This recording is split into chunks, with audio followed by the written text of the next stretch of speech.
Plantão Médico Bandeirantes.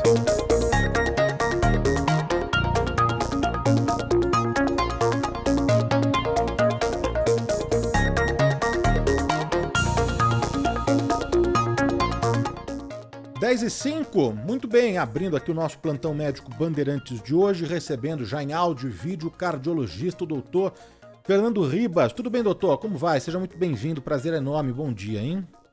Bom dia, como é que vai? Obrigado pelo convite, fico muito feliz de estar aqui com vocês. Eu que agradeço a participação aqui nesse sabadão, doutor Fernando Ribas conosco, da Beneficência Portuguesa, para falar justamente sobre o impacto, né, as causas, as consequências das altas temperaturas, dessa onda de calor no corpo humano. E eu acabei abrindo aqui o programa, não sei se você já estava ouvindo, doutor, com essa triste notícia, não é? Essa fatalidade dessa morte dessa menina de 23 anos no show da Taylor Swift ontem no Rio de Janeiro. Na segunda música, a Ana Clara teve um desmaio e na sequência uma parada cardiorrespiratória, não é? Então, queria entender um pouquinho mais sobre as consequências e as causas da alta temperatura, não é? Dessa sensação mesmo, porque no Rio bateu o quê? Quase 60 graus, 58,5 que a gente teve essa semana, não é? Queria saber, um corpo superaquecido, ele provoca o quê? Quais são os sintomas, doutor? Perfeito, não, duas notícias trágicas na mesma semana aí, né? Também tivemos aquela criança que ficou dentro de uma van, né? Verdade, Problema muito parecido aí também relacionado ao calor também, mas também relacionado à ventilação. Mas isso está muito em voga, a gente já conversou um pouco sobre isso em setembro, quando a gente teve aquelas ondas de calor, e é uma coisa já muito estudada, né? E, enfim, as medidas de prevenção são bem eficazes. O que acontece? O nosso organismo, ele controla a temperatura dele, né? A gente tenta manter uma temperatura basal entre 36 e 37 graus Celsius. Nós temos alguns mecanismos para subir e para descer essa temperatura. Então, quando a gente começa a estar num ambiente mais quente, obviamente a temperatura corporal vai acompanhando o ambiente e o nosso organismo vai usando seus mecanismos de defesa aí para uma redução dessa temperatura, principalmente através de suor, né? Principalmente através de sudorese, que a gente consegue controlar. Só que isso atinge um limite. Então, quando a temperatura acaba ultrapassando a capacidade do organismo de reduzir e a nossa temperatura corporal for subindo, passa de 37, 37,5, 38, 39, isso vai aos poucos fazendo o nosso organismo funcionar muito mal. Então, o que acontece? A gente vai evaporando, primeiro que a gente vai perdendo líquido, água, então a gente já tem uma menor quantidade de água no nosso sangue, então quando a gente perde, por exemplo, 2% da nossa água, a gente já começa a sentir sede. E se isso for progredindo, o que acontece? Nosso organismo vai pensar, putz, estou com menos sangue, vai começar a bater mais rápido o coração, para tentar circular melhor o sangue, porque ele está com falta de água, vai tentar segurar mais pelos rins, vai urinar menos, e isso vai trazer repercussões nos órgãos, pode ter queda de pressão nesse contexto, o próprio calor já dilata os vasos sanguíneos, podendo provocar uma redução de pressão arterial, junto nesse contexto de coração batendo acelerando mais rápido, isso que pode provocar tonturas, essa sensação de desidratação que a gente tem. Tá?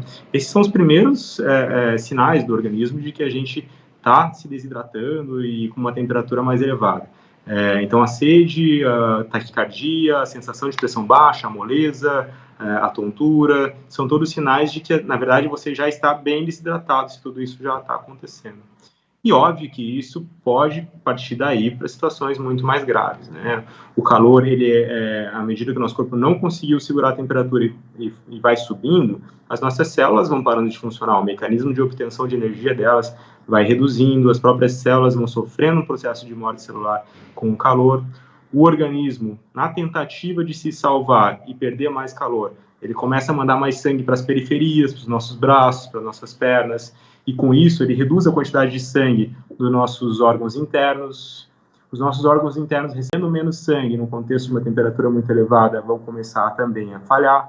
E isso é muito perigoso, porque, por exemplo, o intestino é um órgão que é repleto de bactérias dentro. Se ele começa a falhar e perder a integridade da sua membrana, do seu epitélio, essas bactérias de dentro do intestino podem cair na corrente sanguínea e gerar problemas ainda mais graves para o paciente. Então, você começa a evoluir para uma situação de queda de pressão que pode complicar com disfunções de órgãos, e isso pode gerar um choque circulatório que pode eventualmente levar a óbito.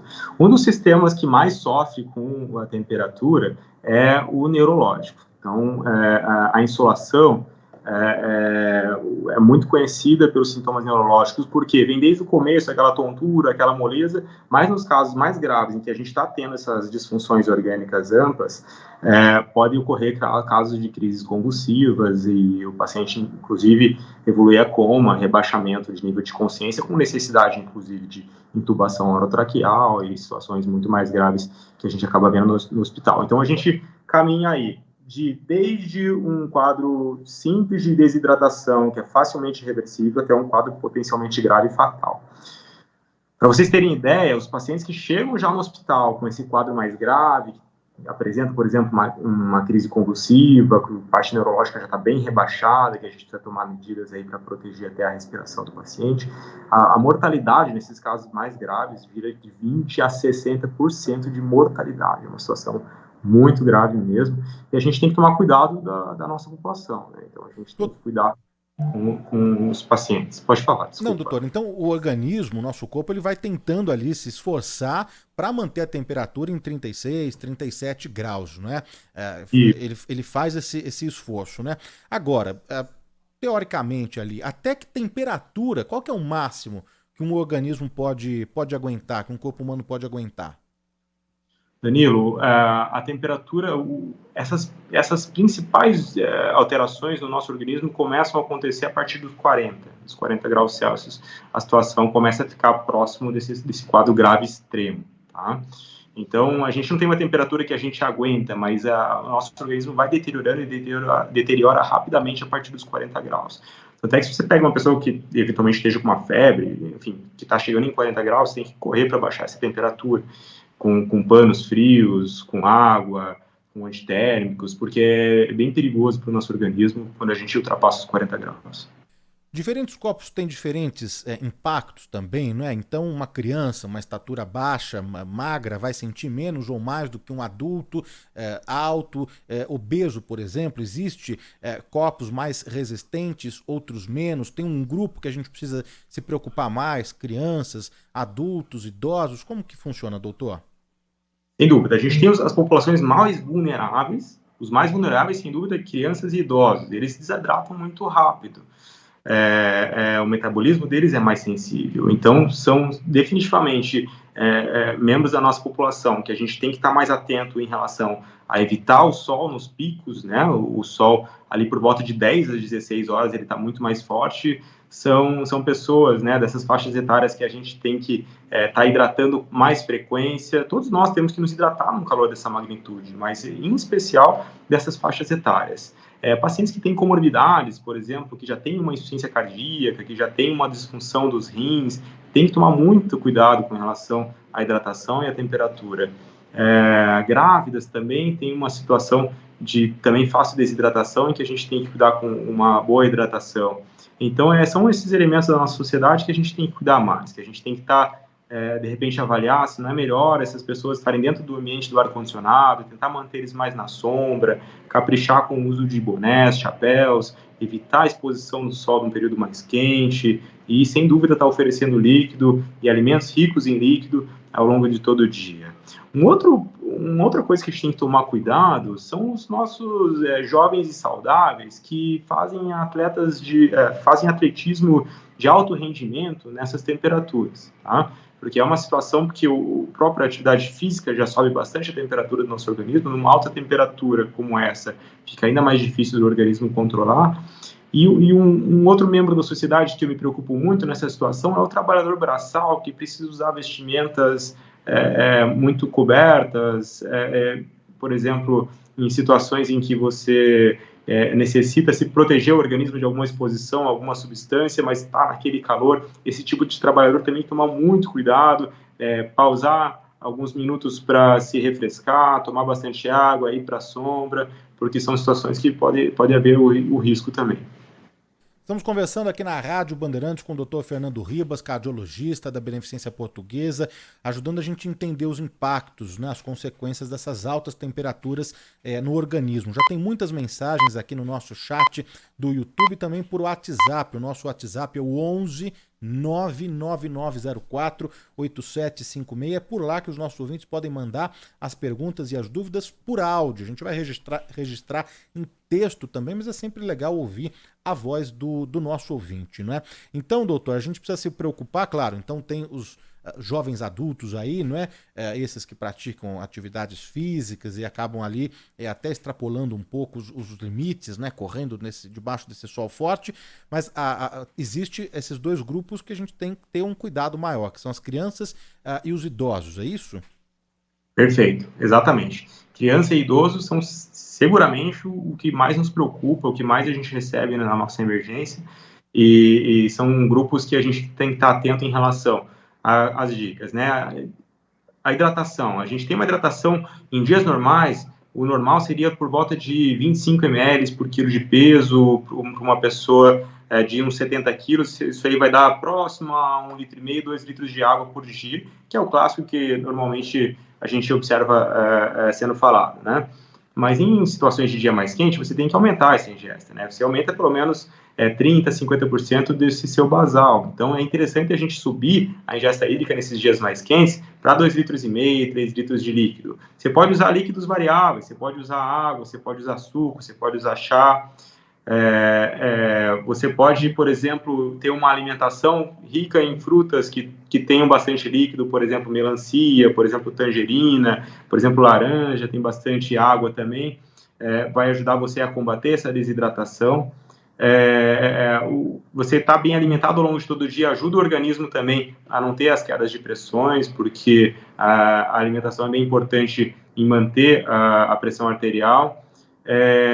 Você, por exemplo, pode fazer uso de outros líquidos, os famosos isotônicos? Pode fazer uso dos isotônicos. Os isotônicos são interessantes porque eles são ricos em eletrólitos. Eles têm sódio, eles têm potássio, eles têm também carboidrato, que ajudam.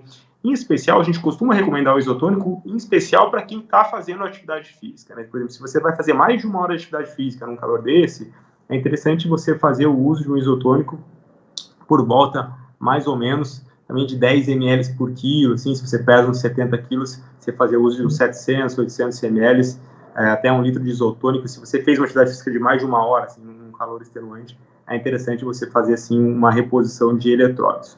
Mas se você não está fazendo atividade física, se você é para o seu filho, é para o seu idoso que você cuida em casa, você pode fazer essa reposição com líquidos normais mesmo do nosso dia a dia. Pode ser água de coco, pode ser o suco, pode ser o chá, enfim, o que você achar melhor e o que você tiver disponível aí na sua casa. Doutor, tem várias perguntas, várias dúvidas, né? Primeiro, falando agora sobre a ingestão, o consumo de água. Então, é verdade ou é mito que a gente precisa ali consumir, ingerir 2 litros, 3 litros, 4 litros de água? Porque também cada organismo é um organismo, né? De repente, eu não sei, acho que foi até uma entrevista que você deu, não sei se foi aqui a casa mesmo, Band News TV ou algum outro médico, falando de um jovem, acho que fora do Brasil, nos Estados Unidos, não me lembro agora, que morreu porque tomou muita água em excesso. Então, é mito ou verdade que você tem ali um X de litros por dia que você precisa consumir? É verdade que você tem um X de litros que você precisa consumir. O nosso organismo, a natureza é muito sábia, né? O nosso organismo, ele próprio vai atrás do líquido ao longo da medida que ele for sentindo que a regulação dele, a homeostase dele está se alterando. Mas a recomendação que a gente tem, de modo geral, dos livros, é de oferecer para um organismo por volta de 25 ml por quilo por dia, que vai dar em torno de 1,5 litro a 2 litros de água por dia. Só que essa é a água total, então tem um pouco de água também nos alimentos, etc. Então, se você é uma pessoa que toma 1 litro por dia, não tem problema. Provavelmente você está consumindo essa necessidade que a gente tem do nosso organismo, só que através de outras formas, às vezes até através de outros tipos de líquido, por exemplo. E é interessante a gente aumentar um pouco essa ingesta nesses dias mais quentes, porque a gente está perdendo mais, a gente tem que aumentar tanto a ingesta de líquido quanto de alimentos, porque a gente está perdendo os eletrólitos também, está perdendo sódio, potássio no suor, e a gente precisa repor isso através da nossa alimentação. Se você é um esportista que usa isotônico, beleza, você vai repor boa parte disso através do seu isotônico, mas isso não retira a necessidade de você se alimentar adequadamente num dia desses. Agora, tem o outro lado da moeda, né? Por exemplo, a gente sabe que a água, especificamente a água em excesso, se tomada muito rapidamente em grandes quantidades, pode fazer o efeito contrário, fazer um desbalanço no organismo, tá? Então, o que ela mais interfere são com os níveis de sódio. Então, se você tem uma ingesta de água pura muito grande em muito pouco tempo, você pode diluir muito o sódio do seu sangue e fazer uma queda muito rápida do sódio, e isso provocar edema cerebral, enfim, provocar as alterações neurológicas que levar ao falecimento daquela pessoa. Mas o que a gente recomenda é que você tome os 25 ml por quilo ao longo de 24 horas, fracionado em algumas tomadas ao longo do dia, tá? E você evite ingestas muito rápidas e extensas de água pura, porque pode ter essa repercussão neurológica de queda muito rápida do sódio com alteração neurológica. Bom, tenho aqui várias perguntas e dúvidas aqui dos nossos ouvintes. A gente vai fazer um bloco só para atender aqui a nossa audiência, mas ainda só para terminar a questão do consumo de água, né? Na internet a gente vê muita coisa, coisas bacanas, coisas legais e outras que são balelas, né? E só um especialista mesmo para nos ajudar aqui. Tinha ali um youtuber, um tiktoker, um Instagram, sei lá, eu não sei, um cara lá falando, mostrando num vídeo 3 potinhos, um com uma coloração transparente ali, como água, a outra intermediária e um amarelo bem concentrado, bem forte. Esse rapaz estava dizendo que nem o primeiro, que era transparente, estava certo, estava correto, e nem o terceiro que estava com aquele amarelo concentrado. Ele estava se referindo à urina, né? Ele disse que no primeiro, como a ingestão de água foi muito grande, acabou sendo eliminando todos os sais, os minerais, os nutrientes todos. E o concentrado também não era legal, né? Isso procede, doutor? Pela urina você consegue ter também ali um termômetro? Sim, de certa forma, sim. Lembrando que tem outras situações na medicina que podem alterar a coloração da urina, tá? Por exemplo, se você tem desordens de sangue, algumas anemias podem fazer alteração de urina, algumas alterações de fígado podem fazer alterações de urina, mas de modo geral, nas condições normais, você sim vai ter uma urina mais concentrada em situações de maior desidratação, em que ela fica um pouco mais escurecida, e vai ter uma urina bem mais clara numa situação de hiperidratação. Então, de certa forma, eu concordo que você tem que ter... uma das formas de você monitorar isso, se o seu xixi estiver muito escurecido, junto com sede, sabendo que você não tomou água adequadamente, possivelmente você esteja... um dos sinais que você pode...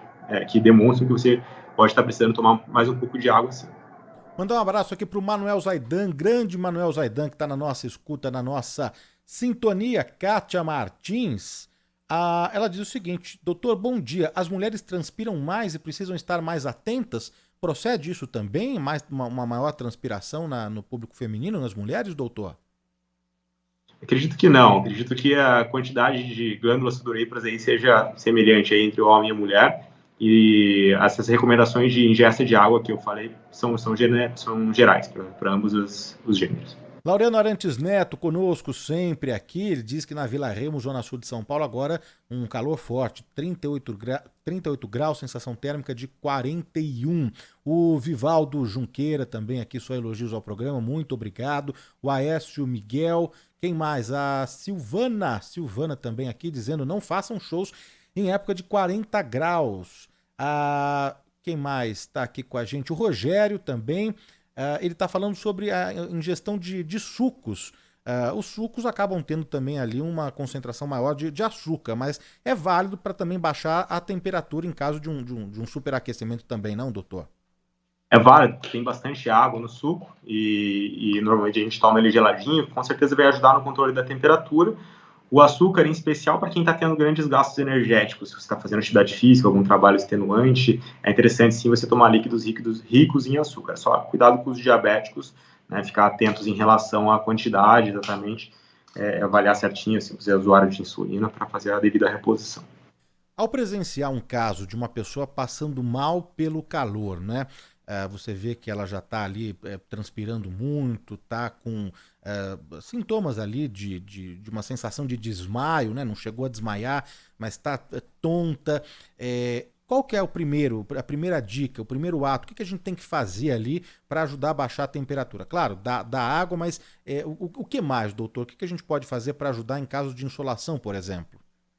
Perfeito. Você, evidentemente, vai avaliar inicialmente como está o nível de consciência dessa pessoa, tá? Se essa pessoa estiver inconsciente, você vai, óbvio, fazer as medidas para a refrigeração dela, vai tirar ela do sol, você vai trazer ela para um ambiente mais frio, de ar-condicionado, vai colocar ela na sombra, você vai tentar resfriar ela de forma de fora para dentro, com toalhas molhadas, mas você precisa acionar uma emergência, né? Você não consegue dar água para essa pessoa, porque ela está sonolenta, inconsciente. Então, você vai fazer as medidas para resfriar o corpo dela que você pode em relação ao cenário em que você está, mas você precisa acionar uma ambulância para imediatamente remover essa paciente para o hospital para receber um acesso venoso e uma hidratação, uma expansão volêmica adequada. Agora, se você está diante de uma pessoa que começou a ter aqueles começos de sintomas de tontura, moleza, teve até uma pequena queda, uma piscada, mas volta a acordar, você acha que ela está bem acordada o suficiente para ingerir líquido, sim, você vai oferecer água, líquidos, de preferência até com uma temperatura reduzida, um pouco mais gelados, para que a gente vá reduzindo já a temperatura corporal dela, hidratando ela, para que ela possa reverter o quadro. Raquel Forte aqui conosco, Jorge Camargo, Nelly Melo, Cláudia Rosana, um beijo para você, a Cláudia, que está na expectativa do show do Paul McCartney em dezembro, ela que vai no dia 9. A gente não vai se encontrar, infelizmente, né, Cláudia? Eu vou nos dia 7, no dia 10, mas preste atenção nas dicas do doutor Fernando Ribas. Se mantenha hidratada, não é? Porque o calor promete. A gente vai começar agora a atender aqui os nossos ouvintes, né? Tem muitas perguntas de áudio aqui para o doutor Fernando Ribas. Vamos lá começar a atender aqui o ouvinte da Rádio Bandeirantes. Bom dia, Danilo. Bom dia, doutor. Eu sou a Mari Nascimento. Todo sábado estou ligadinha na programação, adoro. E é o seguinte, eu fiz exames, que vou fazer uma cirurgia pré-operatória, fiz exame do coração, tá tudo ok. Só quando eu estou exposta ao sol ou sentindo muito calor, ele bate mais rápido do que o normal. É preocupante isso? O que fazer? Muito obrigada. Perfeito, Danilo. Essa taquicardia que pode ocorrer quando você expõe inicialmente ao calor pode ser uma resposta normal, porque o calor, quando você sai para o sol, você pode ter uma queda de pressão, porque à medida que você esquenta, os seus vasos se dilatam para tentar liberar o calor. Então, tem uma vasodilatação, isso já provoca uma queda de pressão no organismo que muitas vezes a gente nem sente. E o seu coração vai tentar recuperar aquela queda de pressão, ele vai fazer uma taquicardia inicial. Então, se é uma taquicardia que foi logo após a exposição, provavelmente é só esse reequilíbrio do organismo, secundário à temperatura mais elevada. Mas tome cuidado para se hidratar, porque você pode entrar assim daí na fase de desidratação, em que o coração daí permanece taquicárdico, porque está desidratado mesmo, está hipotenso o organismo e, enfim, pode deteriorar dali para frente. Mais mensagens aqui, Leucis Teixeira de Uberaba, olha só, terra aí do Zaidan. Parabéns pelo programa, entrevista muito importante. Aldélia Vida de Ribeirão Pires também está adorando aqui o bate-papo. Fabiano Oliveira, da Bahia, sou atleta amador de ciclismo e gostaria de saber se durante a atividade física, se não hidratar corretamente, a cabeça pode doer. Pode sim, com certeza. A dor de cabeça é uma das manifestações aí de sofrimento neurológico secundário ao calor excessivo, à desidratação, tá? Então, você que é ciclista, nesse calor, tome muito cuidado, se hidrate já previamente ao seu treino, faça o uso de isotônicos. Os isotônicos têm diversos tipos na rede. A gente normalmente pede para que use por volta de 10 ml por quilo de algum isotônico.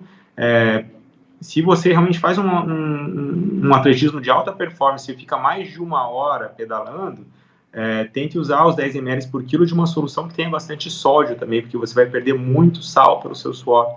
E isso pode gerar uma queda importante no seu sódio e gerar sintomas neurológicos também. Então, pegue uma solução de reidratação, um desses isotônicos que seja bastante rico em sódio, tá? Essa é uma dica importante. Sobre os isotônicos, doutor, acho que você já até falou, mas é importante a gente reforçar, né?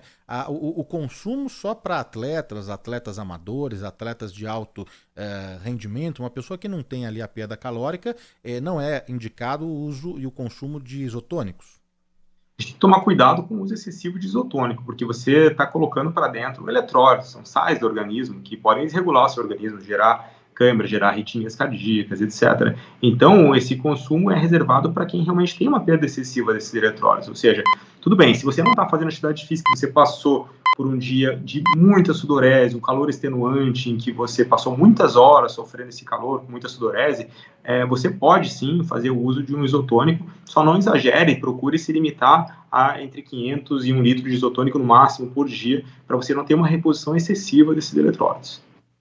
Laurival Nista Filho também aqui conosco. Quem mais? A Denise Corrochano, um excelente programa. Falando que eu estou em muitos programas aqui, eu estou cobrindo férias, né? Estou aqui com o Zaidan todos os dias, em bela companhia. No Bandeirantes acontece até 24 de novembro. Aí depois, na segunda-feira, dia 27, a Ana Paula Rodrigues volta para o Bora Brasil, o Ronald de Mendes volta para o Bandeirantes Acontece. A Denise Corrochano está perguntando se existe alguma diferença ali sobre água gelada e água natural. Isso independe, doutor? As duas vão ajudar nesse processo? É claro que uma talvez possa refrescar mais do que a outra, mas o que é importante é consumir, é se hidratar, independente se é natural ou se é gelada? Sim, nós temos duas situações, né? Primeiro é a desidratação provocada pelo calor, e essa qualquer uma das duas águas vai tratar. E a outra situação é se o seu organismo em si está subindo a temperatura. Então, se você está numa situação de hipertermia, se inclusive aferiu a temperatura mais alta do que o normal, seria interessante mais a gelada, porque além de te hidratar, ela também vai ajudar a rebaixar, né, esses níveis de temperatura. Então, ambas as águas são importantes. Uma coisa que eu esqueci, que eu até me lembrei com uma das perguntas, é aqueles pacientes que têm comorbidades, né? Então, a gente fala da quantidade de água que a gente tem que tomar, mas fique atento e busque o seu cardiologista em relação a você, porque se você tem uma insuficiência cardíaca, faz uso já de diurético, tem uma doença renal crônica que causa muito inchaço, normalmente, nesse tipo de paciente, a gente acaba restringindo um pouquinho essa quantidade. Então, mas é uma coisa que tem que ser vista caso a caso, não dá para fazer uma orientação generalista aqui, tá? Mas só atentar para os cardiopatas e nefropatas, que muitas vezes eles têm um balanço diferente em relação à quantidade de líquido. Edson Elias de Campinas, bom dia, parabéns pela entrevista, muito útil, obrigado aí, viu? Quem mais aqui com a gente? A Loreta Bellini, do bairro de Santana, a Silvia Stanzioni, a Vanessa Garbo, o Ademir Antunes, o Fausto Matoso de Almeida escreveu aqui pra gente também.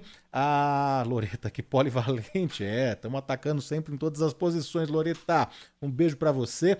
Vamos atender mais aqui os ouvintes, porque tem muitas mensagens, muitas dúvidas. A gente vai aproveitar aqui o tempo do doutor Fernando Ribas para esclarecer todas elas. Vamos lá, mais uma aqui.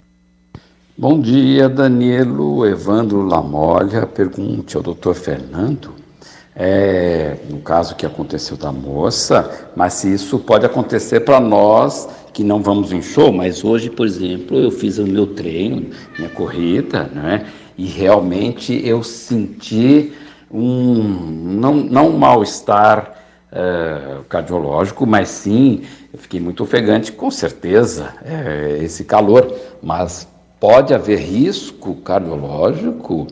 De repente, eu passei com o meu cardiologista, né?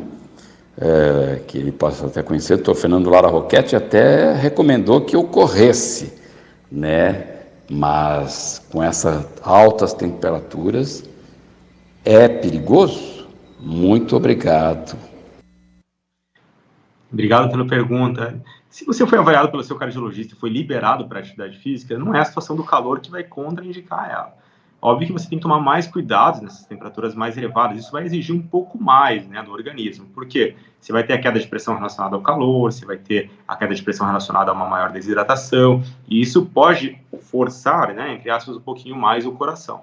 Se você já tem uma cardiopatia, por exemplo, uma doença coronária, um entupimento, e você forçar mais, supostamente você pode sim ter algum risco cardiológico. Mas se você foi liberado pelo seu cardiologista, fez os testes, etc., teoricamente, o seu coração já foi estressado ao nível máximo e ele não teve nenhum tipo de problema que pudesse acusar um risco de infarto. Então, você não precisa ter esse receio, não. Obviamente que todo mundo que tem doença coronária tem o risco de infarto, né? E a gente não vai proibir atividade física para todo mundo que tem doença coronária, mas a gente faz alguns testes antes de atividade física de alta intensidade para aqueles pacientes que são coronarianos. Mas, a princípio, se você foi liberado pelo seu cardiologista, eu não vejo como um risco adicional. Você só vai estar atingindo um limiar um pouquinho acima do trabalho cardíaco. Mariana Eliane, parabéns, excelente entrevista, bom final de semana a todos na escuta aqui no Tatuapé. Tem mais mensagens aqui do José Luiz do Nascimento, Mongaguá, parabéns, atento sempre ao seu programa, prestando atenção aqui na entrevista do Dr. Ribas. Mais mensagens de áudio aqui, vamos lá. Quinta-feira. Um bom dia, Danilo Gobato, bom dia a todos aí da Rádio Bandeirantes.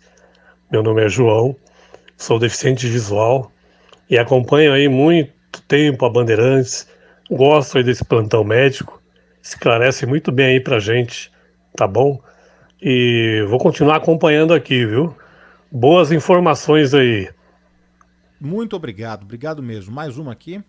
Bom dia, Danilo, bom dia, doutor, é o Milton da Barra Funda. Fala, professor. Doutor, eu gostaria que o senhor esclarecesse uma questão que a gente ouve várias coisas, gostaria que o senhor pudesse dar sua opinião abalizada. Ar-condicionado no calor. Algumas pessoas falam que isso faz mal para a respiração e, consequentemente, pode afetar o coração, que não se deve usar muito ar-condicionado no carro, não se deve dar muito ar-condicionado em casa. Eu queria que o senhor desse se for possível, por favor, o senhor desse uma ideia para nós. Realmente, ar-condicionado é prejudicial, não é prejudicial?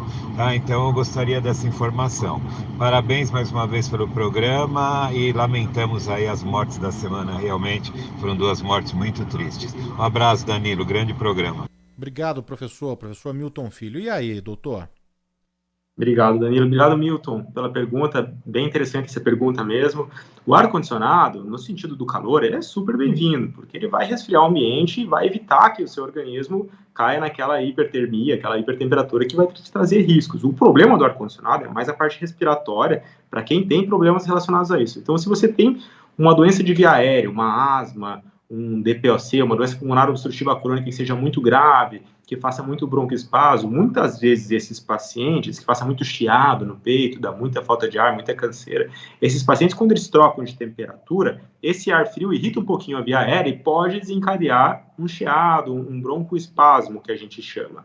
Mas isso é a minoria dos pacientes. Quando a gente está falando aqui epidemiologicamente, para toda a população, as chances disso acontecer são realmente muito baixas e vai te trazer todo o benefício em relação a essa questão da temperatura. O que mais chama atenção em relação aos ar-condicionados é a questão da limpeza. A limpeza tem que ser você tem que obedecer certinho as regras de tempo para a limpeza do ar-condicionado, porque as doenças causadas pelo ar-condicionado respiratórias são muitas vezes relacionadas à má limpeza dos filtros do ar-condicionado. Então, se você fizer a limpeza do filtro adequada conforme a recomendação do fabricante, muito provavelmente você não vai ter nenhum problema disso. Então, são 2 situações. Ou o ar-condicionado está muito sujo, por isso você pode começar a tossir, ter problemas respiratórios relacionados a isso. Ou 2, se você tiver já uma doença pulmonar que esteja descompensada e que a simples exposição a um ar um pouquinho mais frio faça ela descompensada, aí sim é melhor você evitar. Mas salvo essas 2 situações, é super bem-vindo e não faz nenhum outro mal à saúde. Mas tem também a preocupação do próprio choque de temperatura, né? Você pega o exemplo do Rio de Janeiro, que chegou a 58,5, você está num ambiente em que o ar-condicionado está 18, 19, 20, você sai na área externa e está 58,5, isso também é perigoso, não é não, doutor? Sem dúvida, o choque de temperatura, principalmente, em especial, a questão das vias respiratórias. Pode gerar, sim, uma situação de espasmo de brônquios, que pode te gerar um pouquinho de falta de ar, e o interessante seria uma redução mais lenta da temperatura para que o organismo vá se acostumando com essa redução. Concordo, Danilo. Vamos atender aqui mais dos nossos ouvintes. O Alexandre de Praia Grande, doutor, bom dia. Eu sofro de pressão baixa. E nesse tempo de calor, quais são os cuidados que eu devo tomar? Então, esse é um outro grupo também que demanda mais atenção nesse período, não, doutor? Sem dúvida. Alexandre, a questão da pressão baixa, normalmente no consultório a gente faz muitas essas recomendações. Óbvio, seja avaliado por um médico, um cardiologista, mas de modo geral, quem acaba tendo pressão baixa, a gente acaba recomendando dieta mais hipersódica, né? Poucas situações que passam no consultório do cardiologista, o cardiologista manda comer sal. Então, você não precisa reduzir o sal da alimentação, pode comer sal à vontade, inclusive preferir sempre comidas salgadas ao longo de todo o dia, manter a hidratação, que nem a gente já vem conversando aqui no programa, em dia, tá? Hiperidratação. E o que pode ajudar também são algumas meias elásticas, só que meia elástica tem vários tipos, então você vai ter que passar no médico também para ele determinar qual seria o tipo ideal para você. Tem algumas situações, por exemplo, de doença vascular em que você não pode usar meias que são muito apertadas, então isso teria que ser uma recomendação médica mesmo. Mas a dieta hipersódica, né, rica em sal, fracionada, várias vezes ao dia, a alimentação podem ajudar. Se você tem o sintoma, obviamente você logo senta, tá? Se isso não melhorar, você deita e põe as pernas para cima, que deve recuperar a sua pressão, tá bom? E o que fazer com relação ao inchaço, né? Só vir o calor que o pé já fica um pão, né, doutor? O que acontece nesses casos, como ajudar e o que fazer? Nilo, é a mesma situação da vasodilatação que ocorre dos vasos, tá? Isso acaba provocando uma vasodilatação tanto da parte arterial quanto venosa. Então, se a pessoa já tem uma predisposição venosa a uma insuficiência, e você vai ter uma maior quantidade de inchaço nos membros inferiores. E aí, as mesmas recomendações normalmente, eu acabo pedindo para o paciente deitar com os pés para cima algumas vezes durante o dia, ficar cerca de 30 minutos com eles elevados, por exemplo, de manhã, de tarde, de noite, para que ajude o organismo a devolver esse líquido para a circulação. Drenagem linfática ajuda bastante em relação a isso, e também o uso de meias elásticas. Só tem essa ressalva da meia elástica de você só ficar atento em relação a doenças vasculares, para ver se não tem nenhuma restrição no grau de compressão dessas meias. Ainda dá tempo da gente atender aqui mais ouvintes, mais mensagens. O Antônio Grava de Santos, obrigado pela audiência. O Dário Vidal Fernandes da Vila Monumento, ouvindo a RB há mais de 50 anos. Estou aqui, Danilo, como sempre, entrevista maravilhosa. O Severino da Pai, de Cananéia, bom dia. Estou aqui como de hábito, bom programa, já vou começar a enviar os meus áudios. Estamos aqui esperando. Ele colocou aqui, estive ausente cuidando da minha mamãe que foi para o céu. Meus sentimentos, viu, Severino? Muita força nesse momento aí para você. Obrigado pela audiência, pelo carinho sempre. Tem mais mensagens aqui de áudio. Dá tempo da gente atender aqui mais do ouvinte. Vamos lá. Bom dia, Danilo. Tudo bem? Bom dia, doutor. Muito obrigada pelos esclarecimentos que o senhor vem prestando. Isso é muito importante para nós. Doutor, eu tenho 79 anos. E eu transpiro demais pela cabeça. É assim, parece que eu tenho uma torneirinha aberta na cabeça. E ontem até cheguei quase que a passar mal. Eu fui ao dentista e cheguei lá passando mal. Precisei ir para a sala com ar-condicionado, tomar água, enfim. Até que me recompus ali. Mas quando eu voltei para a rua, voltei a piorar. E transpiro demais. Não há o que faça isso parar com esse calor todo. O senhor poderia me dizer por que tanta transpiração na cabeça? Muito obrigada, tenha um bom dia ao senhor, ao Danilo, e parabéns pelo programa, viu? Obrigada. Obrigado, eu só vou ampliar aqui a dúvida e a pergunta da nossa ouvinte, porque tem gente que transpira muito na cabeça. Eu me lembro de estudar com uma menina no colégio, em que as provas, o caderno da menina ficava ensopado, molhado, porque ela transpirava muito pelas mãos, a ponto de fazer uma cirurgia, né? Tem gente que é nos pés, na axila, nas costas, né? E aí, atendendo e ajudando a nossa ouvinte, hein, doutor? Não, perfeito. A cabeça, ela é repleta mesmo de glândula sudorípara, né? Assim como axilas. Só que tem gente que tem demais mesmo, que nem você falou, que a gente chama de hiperidrose, né? Às vezes tem algumas cirurgias que podem ajudar, sim, mas uma sudorese maior na cabeça é esperado, é normal. O que está acontecendo com a senhora é exatamente do que a gente está conversando aqui. Essa sudorese aumentada, nessa situação de calor, está fazendo a senhora passar mal.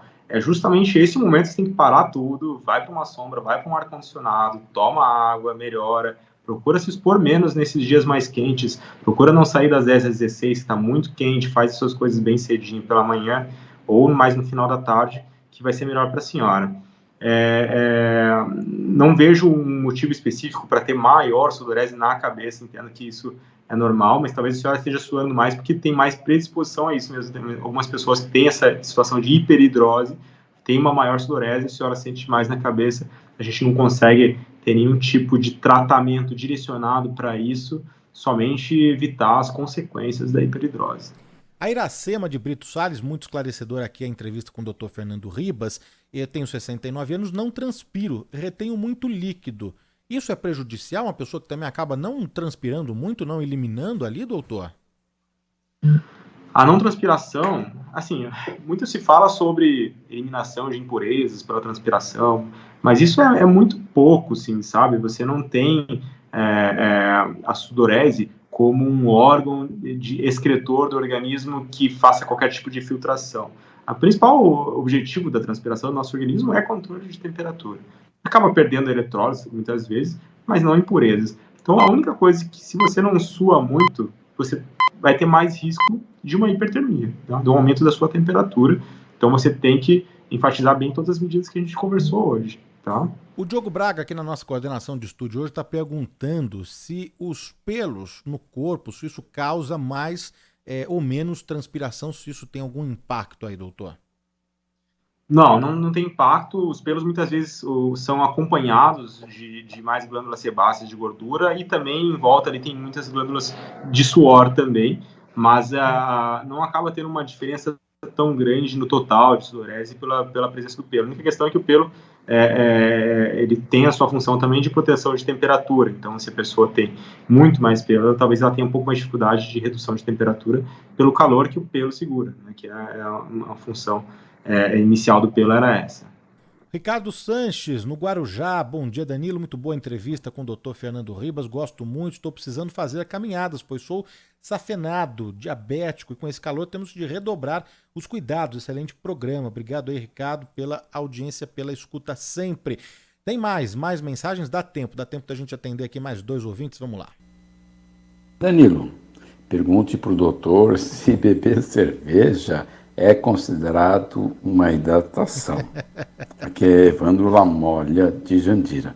Por favor, se beber, não dirija. É, isso aí. Muita gente acaba na praia, né, se hidratando com a cervejinha, com o chopp gelado, né? E aí, doutor?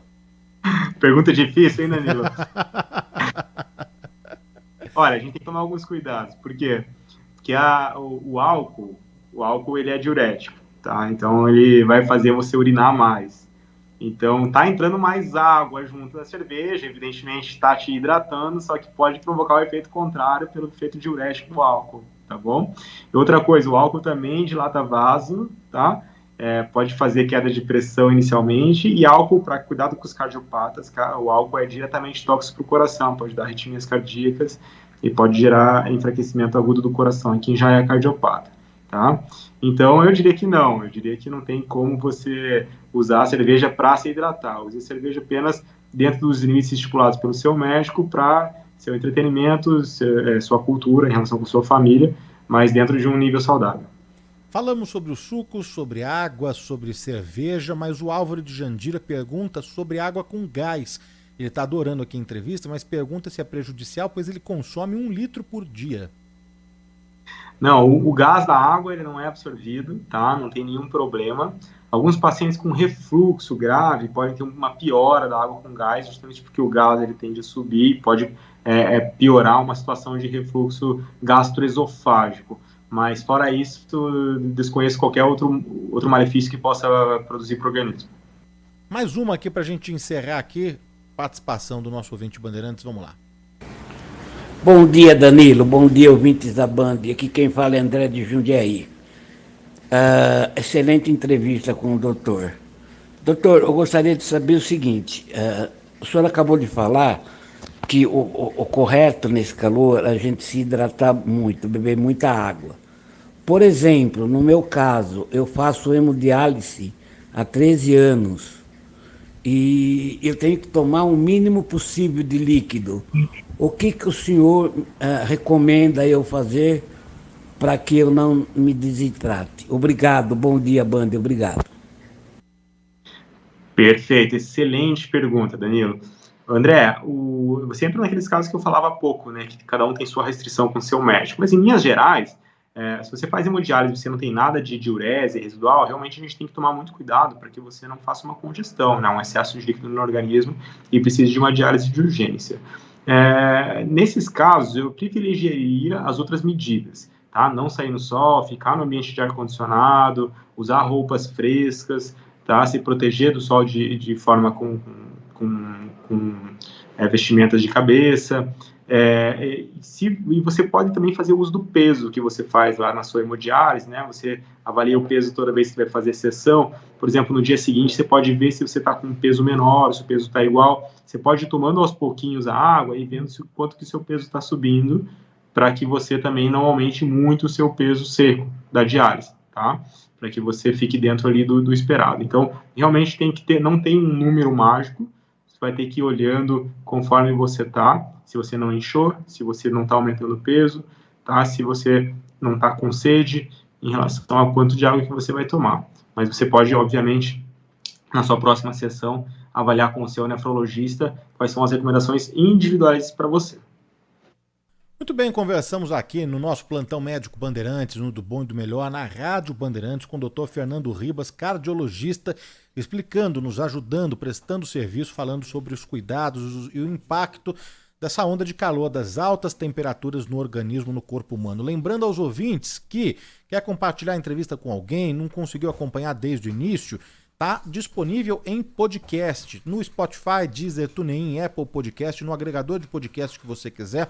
É só digitar, pesquisar, procurar ali por Do Bom e do Melhor, Do Bom e do Melhor em podcast. No YouTube vai estar também disponível na íntegra, youtube.com/Rádio Bandeirantes Oficial. Lá tem a playlist do Bom e do Melhor, com todos os recortes, com a participação dos nossos artistas, dos nossos convidados e, claro, sempre o plantão médico também disponível. Doutor, muito obrigado, viu, pela participação, pelo seu tempo, por nos atender aqui nesse sábado. Danilo, eu que agradeço você, a Beneficência Portuguesa, que é a nossa instituição. Foi um prazer estar aqui, é sempre muito gratificante estar podendo tirar a dúvida da população. A gente fica muito feliz e está sempre à disposição para o que for necessário. Doutor Fernando Ribas, que é cardiologista da Beneficência Portuguesa, hoje aqui no Plantão Médico. Um abraço, bom final de semana, doutor. Obrigado, um abraço, Danilo. Até logo. A gente vai